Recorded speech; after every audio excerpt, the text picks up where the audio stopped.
Greetings, it's Ian from RTO here. Welcome to a Friday.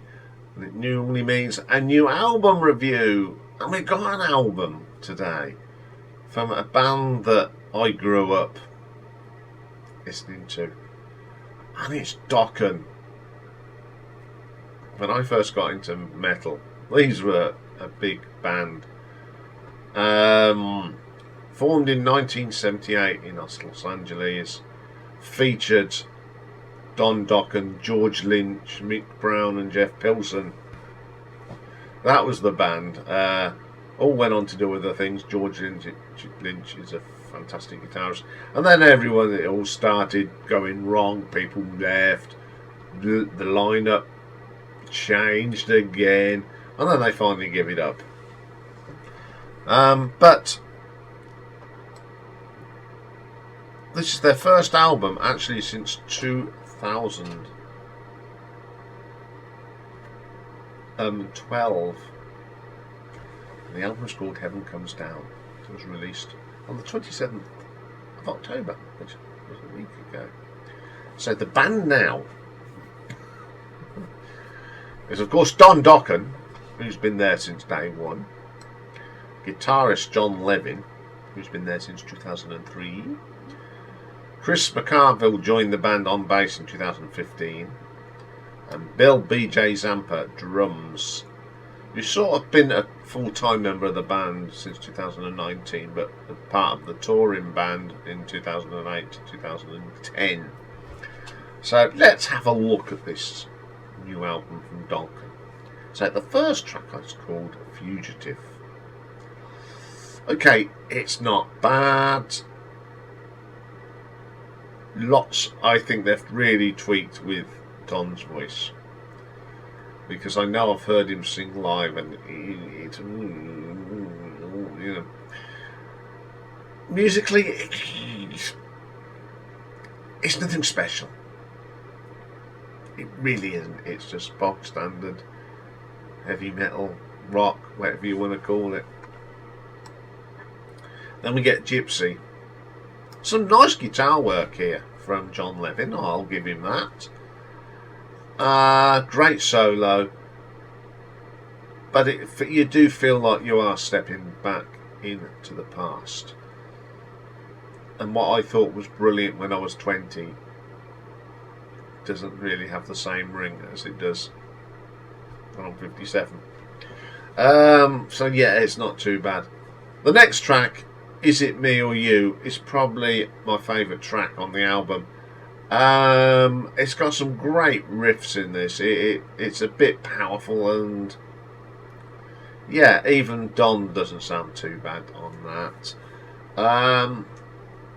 Then we get Just Like a Rose. I think once you've heard one Dokken song, sometimes you've heard them all. It just doesn't do anything for me. It's a bit wishy-washy. And again, it sounds like I'm still listening to Dokken from 1984. I don't want to hear Dokken in 1984 or in 2023. I want to hear a revitalised Dokken. I'll Never Give Up. Proper ballad. Yeah. What I mean, if it was still in, this is what MTV would have jumped up and down for. Yeah, it's not very good. Saving Grace. I don't mind this one. It's got some really driving riffs on this. It's not a bad vocal from Dom. Even though he does sound like it's been tweaked.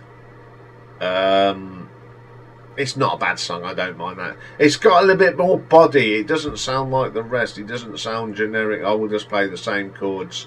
This has actually had a little bit more thought into it, so it's not too bad. Over the Mountain Comes North. A really good track. It's a little bit different again. It doesn't sound like half of this album. The guitar works good. The drumming's really good on this. I don't mind that track at all. I Remember, just generic sort of living in 1985 rock music. Didn't do much for me at all. Lost in You, good bass line, the usual riffs, just doesn't do anything for me. Now the last track, Santa Fe, is an acoustic track, and it's my second favourite track on here.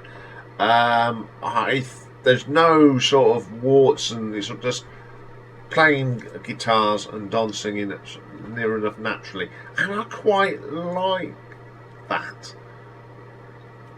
You know, for an acoustic track, it's really nice. Okay, it has been a little while since we've had a Dokken album. I don't think this band's been the same since George Lynch left, to be quite honest. He was the pinnacle, and he was the key player. He's a great guitar player, was George Lynch. Don's voice has suffered over the years. You listen to that from that period when they started to this. He's another one who didn't really look after his voice. I think all the other things he was doing hasn't helped. He's had a lot of assistance on this. I've used a bit of technology, of course. It's an okay album. I wouldn't say it's bad, but it won't make my top 20 albums of 2023, I'm afraid. This, and I'm only going to give this an RTO ranking of 5 out of 10 because although I've tried to listen to it and boost it up, but because it's from a great band from the 80s, it just didn't hit the mark for me. It's pretty mediocre. Okay, that is all for this week. No surprises this weekend. It's a good job and all, because I'm feeling pretty groggy because I had to call the live stream to a halt.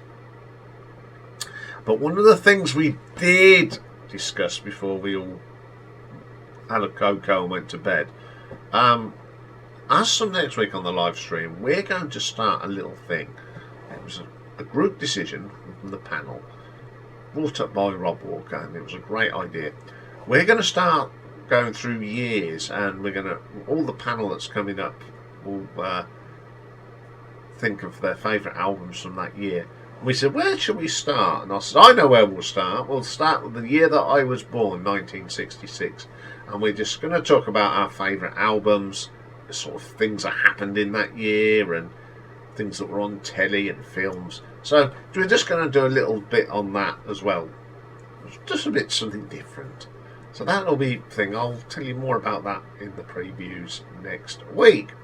But I'll be back on Monday, where we've got part 4 of the Alexis Corner story, and these are a couple of albums that he did with a guy that he worked with quite a lot, a Scandinavian guy called Peter Thorup, and a sort of super group called Snape, which has got some well-known people in, which I'll tell you about on Monday. And classic album next week. We're going to do some classic albums from the 70s, and we're going to start off with one of my favourite covers from Steely Dan, and it's Pretzel Logic. So that's all coming on Monday. Whatever you're doing this weekend, have a great weekend, and I'll see you all Monday. Bye for now.